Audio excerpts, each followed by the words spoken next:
Yeah, and he definitely is that sort of bully that you don't want to be messing with, especially that he could possibly outlast many other fighters out there, or even some say tanks.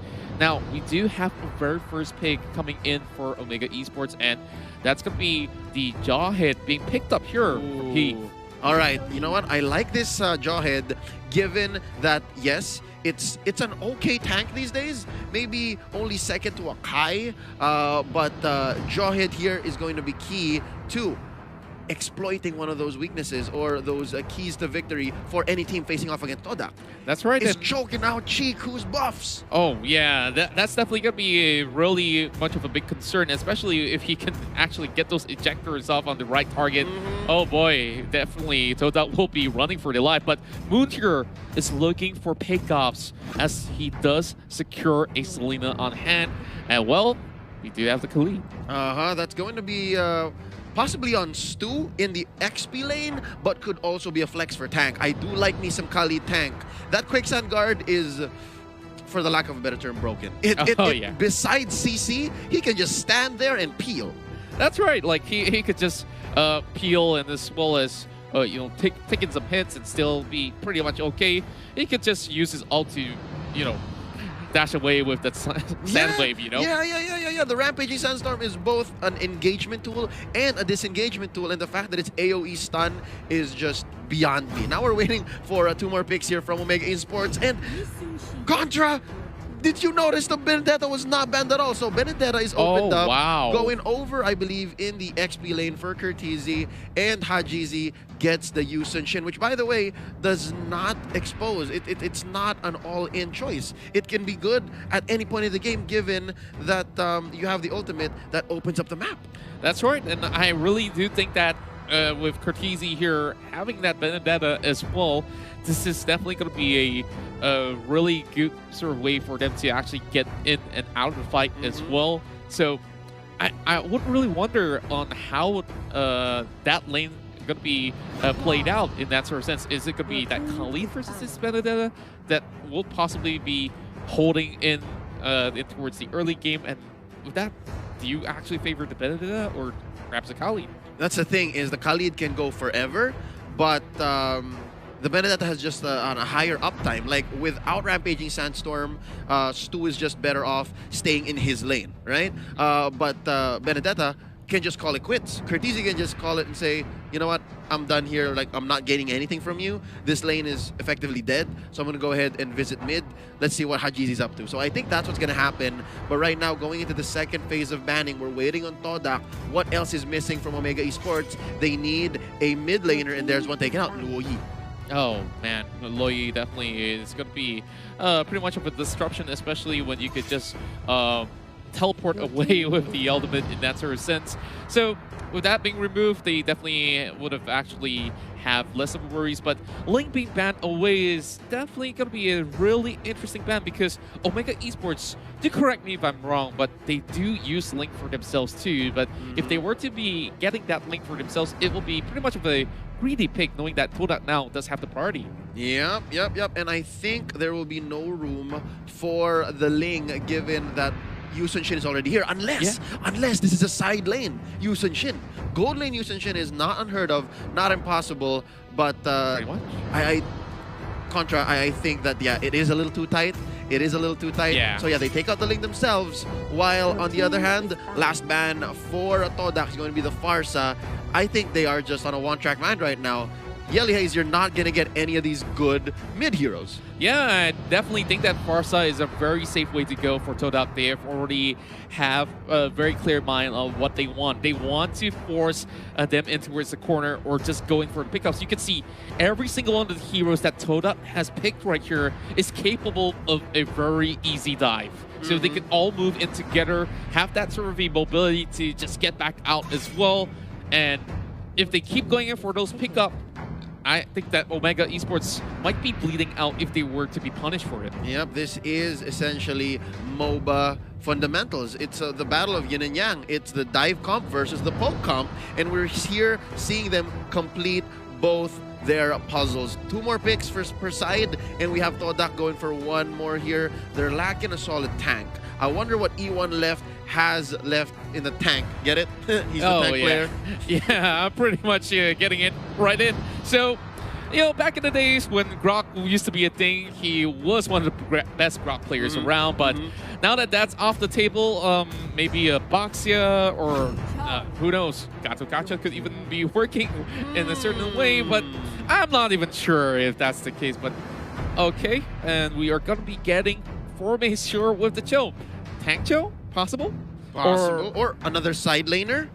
Right, this is the Todak formula. Still a strong believer in the 1-3-1, which, by the way, I still believe is just as impressive. Still efficient. I mean, the whole XP lane and gold lane from Project Next should not have killed the strategy. If anything, it made it better. Oh, indeed, indeed. And, you know, it'll be even more interesting if all of them actually go on like a full offense build and just try to go all in on this one. But of course, somebody's got to neutralize it at one point, and Ruby's going to be coming into the picture alongside with an Eudora. So let's talk through this, all right? So I definitely think that there's a whole lot of crowd control coming in from Omega Esports to actually suppress all these sort of the firepower coming in from the side of Todak. But the answer with the Akai.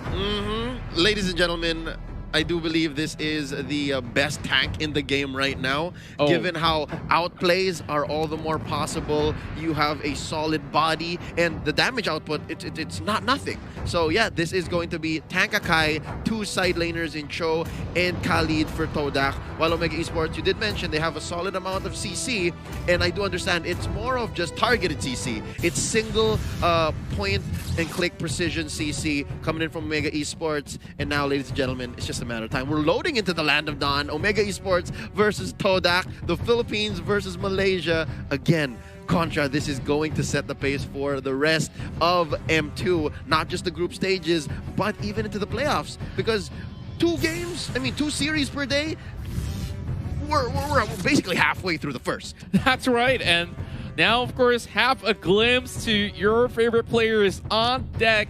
Of course, you got Moon, always with his slick hair, and they are pretty much unfazed. We're going to be going in towards our very first game in a real short bit, and here we go. And towards the land of Dawn for Game 1 in the M2 World Championship of Mobile Legends Bang Bang.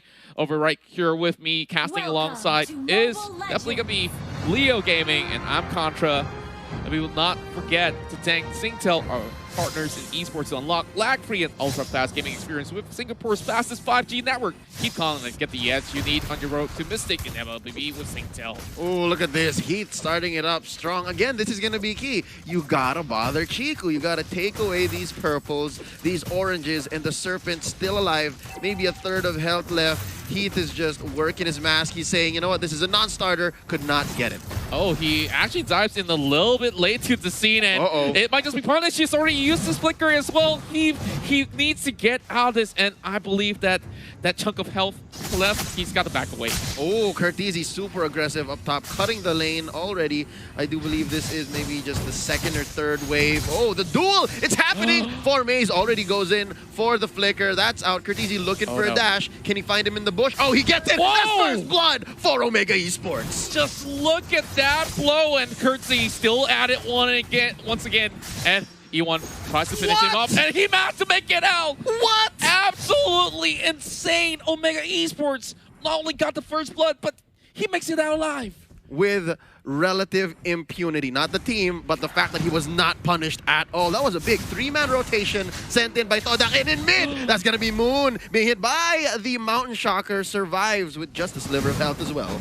Yeah, and I am definitely excited to see what goes up next. A lot of all these flickers have already popped up from the side of Todak, and they are forced to play passive all the way. Now, Kenji is also controlling his lane relatively well, so if they were to choose to roam, definitely could be great. Now, looking at this, we got it all wrong during the draft, I must admit. It's actually the Ruby and the Khaleed, and then the Benedetta and the Cho facing off. Now, Heath just checking the bush, seeing who wants in. E1 goes for the bite, now starting this very first turtle. Again, we talked about this in the pre-game discussion.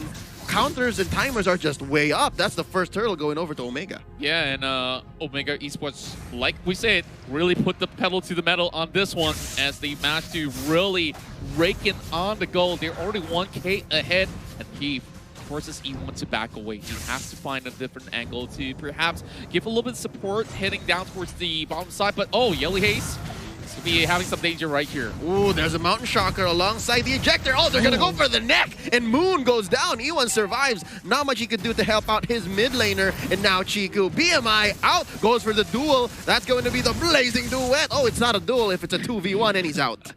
Yeah, he knows he's got no business there being a 2v1, and all he can do is just get as much of those creeps as possible. And now Kenji possibly will be just, you know, doing what he can just to sustain, and Stoo will just be quite an annoyance to deal with. Yeah, Contra, let me make a quick prediction here, and let's say a call. Hold up before that. Nice ejector, 3-man rotation. Not much Stoo could have done. I was going to say, if that didn't happen and these two side laners here, top and bottom, just continue doing what they did, it would be a slow crawl win for Omega. It's because they're winning these side lanes, right? But then Heath comes in with the massive rotation. Indeed, and you just see that Todak haven't seen to find a way to respond to this at all. This is not what they're used to in the early game, and it's really costing them a lot. Now, you can see 3-0, but all they have to do is just to hold on and eventually look for that mid-game fight. But oh, Wave Dragon in towards the mid side. As you can see, Moon dives in as well. YellyHaze gets caught out, and it's going to be Eve. They'll be forcing the flicker out of 4 maze, and he finally pops that away. Nice Hurricane Dance to save himself. Heath and Hadjizy, there's not enough damage between the both of them, so even E1 gets away, even Moon survives. Now, real quick, big fight in the river. There's a Rampaging Sandstorm. Stoo gets one. Down goes Hadjizy. The machine needs some maintenance. Oh, man. Speaking of the machine here, he's going to be flipping Moon over like a burger patty, and man, he definitely doesn't want any of that sort of pressure going on. He's going to be backing away, but fixing back down and towards the bottom side of the map, we do see Kenji just enjoying his time over on the bottom side after getting that one pick off. And of course, that might just happen again to that Khaleed if he's not careful enough. But over the KurtTzy side, the 1v1 is commencing. I love it. How top lane here is all about just the mechanically skilled heroes. It's just, yeah, the Shunpos and just the dashes on the Cho versus the parries coming in from KurtTzy, and the dashes is infinite, right? But right now, look at this. Kenji, with the help of Hadjizy, of course, off camera. That's going to be the Mount Shocker checking him out. Ooh, trap set in. Quick take on the turtle first for a good fight. Here we go, charging it up. Let's see what happens. Blazing Duet out. Ciku, I love how he's so disciplined. Yeah, he's definitely holding on towards that trigger at the moment, and for me, it's just getting as much vision as he can. Just looking at the itemization right now, we do have Stoo already having half the season. Oh, it's going to be Eve that will be able to pull E1 right in. And that is definitely quite a worrisome affair. But, well, we do have the Demon Hunter Sword out as well for the side of Ciku, so that's going to be great. Yeah, but right now there's a top lane fight here extending into the river. E1 just hops out. 1,000-pounder to save himself. Oh, there's a flicker and an arrow for good measure by Moon, saving his teammate, and that's going to be another failed engage. Okay, so the first 5 minutes were relatively action-packed, and I think these two teams now respect each other a little more. Now May's looking for an engagement, and he backs out. Arrow finds no target. Blazing Duet by Ciku, going 1v1 against Kenji. Yeah, I don't think Kenji should pick this fight. He'd get kited. Yeah, definitely he has already had a lot of his HP down, but he gets back up, quickly regens, and all the way back in. Stoo is going to be engaging right here with the Sandstorm, and this 1v1 is not looking in favor of the side of Kenji. He opts out with the flicker. That's going to be a fight that he does not want to pick up. And ooh, May's already picking up the Blade of Despair. He means business as he takes these smaller creep camps up top. But now, that is a Hurricane Dance that E1 regrets. And there's an ejector on the Ciku. The first death for the jungle player, for Todak. And there's some revenge on the YellyHaze. But Hadjizy gets the third one. Will there be a fourth? No, it's going to be a trade instead. Heath is still alive. How did Heath survive? I don't understand. They went in 1 by 1 and easily give up the mid lane tower. And Omega Esports just got so many freebies going their way. They're definitely enjoying what they can possibly take at the moment. Not a single turtle missed, and now they're going to take their third after that quick rotation and conversion in mid after what I believe was a 3-for-1. Yeah, and I definitely think it's not even worth it for them to really dive in towards the side of Heath. Like, what do you actually get by just shutting down a jawhead? Absolutely nothing. And now E1 getting caught out again, and you can just see Heath is just in every single one of these team fights. And already Mr. Fundamentals, as some folks would like to call him, sitting at 1-0-5. And here's the thing, Contra, do note, he is playing with Pull Yourself Together, so you kill him, he comes back all the sooner. He doesn't care. That's right, Leo. Like, all you have to focus on is all these sort of hyper carries coming out online. And oh, one more injector all the way to the back. They cast the Selena, and Moon is out of it. Picture right now. Omega 8-3. Wow, Moon was just thinking like about what he's gonna have for lunch, and he's like, hold up, there's 3 members of Omega on me.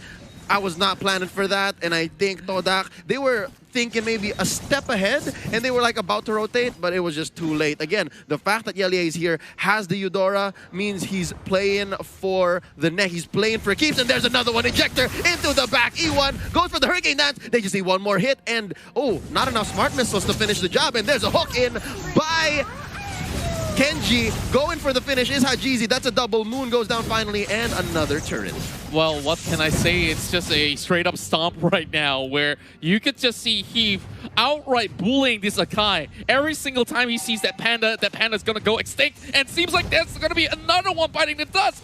And once more, E1 goes down. Oh, Stoo tried to help. I see that. Stoo tried to help. Goes in with the Rampaging Sandstorm. I'll stun him. Let's see what happens. Oh, it's not enough. He survives. He goes back in. And I think Quick Sand Guard would have been a little too dangerous given that YellyHaze was there as well. Could have gone for the stun. Stop the shenanigans. And right now, the map is looking mad blue, Contra. It's looking mad blue. And Omega Esports, this is what they're good at. Again, they know the steps between A, B, and C. You take them to like maybe J and K, things get a little shady, but it's not going to happen because they get another one. Stoo goes down in mid. Kenji gets caught out. Oh, he hooks him in! He hooks him in! They despair! They I'm sorry. I'm losing my words. It's because it's just too crazy. What was that? The flicker and hook? The flicker and hook? Wow. We got to catch a replay if we can because that was absolute beauty. I've lost my words, but you know what? Go ahead. Go ahead, take the Lord. I think Todak is pretty much done for now. That was ridiculous. That was, what, 3 people underneath the turret. He goes for the hook, flickers away, feeds Ciku and the rest into the rest of Omega Esports. That's the wrong team, but you know what I'm saying? Like these stickers, okay. Yeah, they're in other groups, but wow, Omega Esports sitting at 14-3. That's right, and maybe they're sending signals. It's like, hey, Alter Ego, are you watching this? Like, we're coming after you next. Evos SG, check it out. Oh yeah, and the list goes on. I wonder how many more stickers do we see because early on we saw Moon pop up that M1 sticker, but yep, this Hurricane Down is going to be setting up, and they might just actually get Heath right across, but he is in safety. Stu gets caught out instead, and KurtTzy looking for blood, hunting for Ciku as well as Moon. He's already inside of the enemy's base. What? And he doesn't care. Drop that missile arrow as much as you may. I will take out your inhibitor turret on the top lane. He caught it with much gusto. He's like, I'll take it. Don't give it to Hadjizy. I'll take it. Now Ciku running for his life in his own base. This is not a good spot to be if you are Todak. And it looks like they're just focusing on the base right now. Ladies and gentlemen, it's just 11 minutes and 15 seconds in. Mid lane gonna be as well. The next target, another ejector onto E1. And ladies and gentlemen, it's just a matter of time. That's gonna be game 1 going over to Omega Esports. And now the Philippines will top the groups at the moment. Omega really represented it well with them hungry for the first win. And the champions of MYSG will suffer a first round defeat. But hey, all's not over just yet because this is just 1 out of 3 games in this best of 3 format. So we still got perhaps 2 more to go. Yep. This is, what, a 12-minute game? Maybe even under.